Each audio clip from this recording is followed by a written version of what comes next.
Alright, I want to share a great tip with you today to help improve your downswing sequence. Okay, most people mistakenly believe that the golf swing is in two pieces. It's back and it's through. So you see a lot of golfers that overuse their upper body coming down, or you'll see a lot of golfers that are coming up through the golf ball and standing up and early extending. Okay, what you need to realize is first the golf swing works in three pieces. There's a backswing component where the hands, arms, and club lead the way. There's a transition, that's the second part, the weight transferring, the arms falling in position to hit. And the third is where the power comes. Now it's time for the arms, hand, and club unit to extend and thrust through the golf ball. You'd be surprised, but when you work on it in these three pieces, how much it improves your timing, your tempo, your ability to stay down and through, your impact alignments, your extension through the golf ball. I've worked this drill with many different students with great results. So this is the way it works. I've got an 8-iron. I'm going to do it in three pieces. I'm going to go 1 is the back, 2 is the down, 3 is going to be hit and stop right here to where you're at full extension. This is the most extended part of the golf swing as far as my maximum radius, the club away from my chest. So hitting a ball, you're going to go back in 1, bump 2, down and stop. You'll see how many problems that'll start to clear up. Whether you're overusing your shoulders, whether you're using your wrist too much, as soon as you start to feel each piece in its entirety, you'd be surprised at how much better your strike gets and your ability to transfer power into the golf ball every time. Let me show you some students and how it's helped them. Here we have a student of mine. He's about a 5 handicap, so a pretty accomplished player, but he had a little issue in the hitting area of the body early extending and standing up, which caused the shaft to be released a little early through the hitting area. So you can see at impact, not a lot of shaft lean, right elbow's kind of out behind the body slightly, and as he gets through the hitting area there, you can see the arms are pulling in slightly and the body's rising, okay? So it's definitely nothing terrible, but it's something that would definitely affect his ball striking from time to time. So here he is doing this 3-piece sequence drill.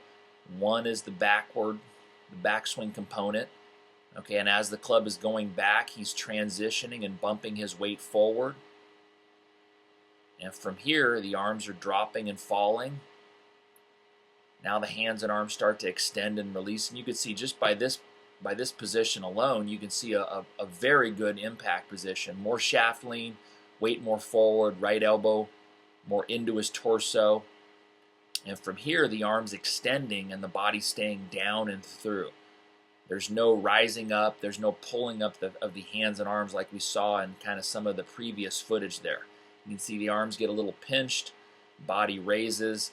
He's not getting that down and through sensation that we're all looking for like he has in this drill. One more student example of a very good player.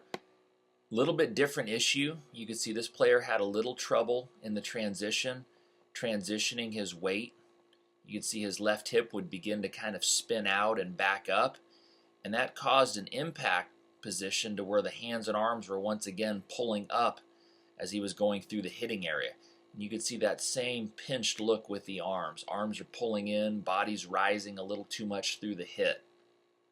Okay, so here he is doing this same 3-piece sequence drill. It starts in first step, take the club forward in front of the ball. Hands and arms and clubs swing back. Hips bump the weight over to the left side. Arms drop, and then down and through the hitting area.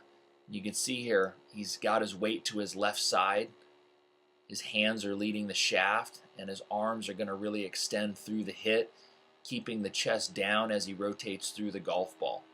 More compression, more distance, less miss hits because his body wasn't pulling up as he was striking the golf ball.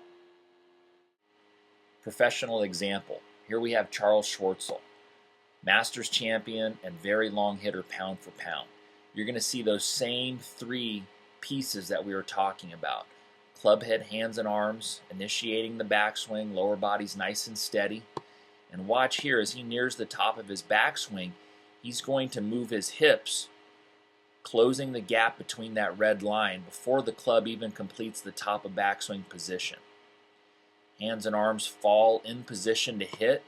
Now from this point on, this is the third piece of that sequence.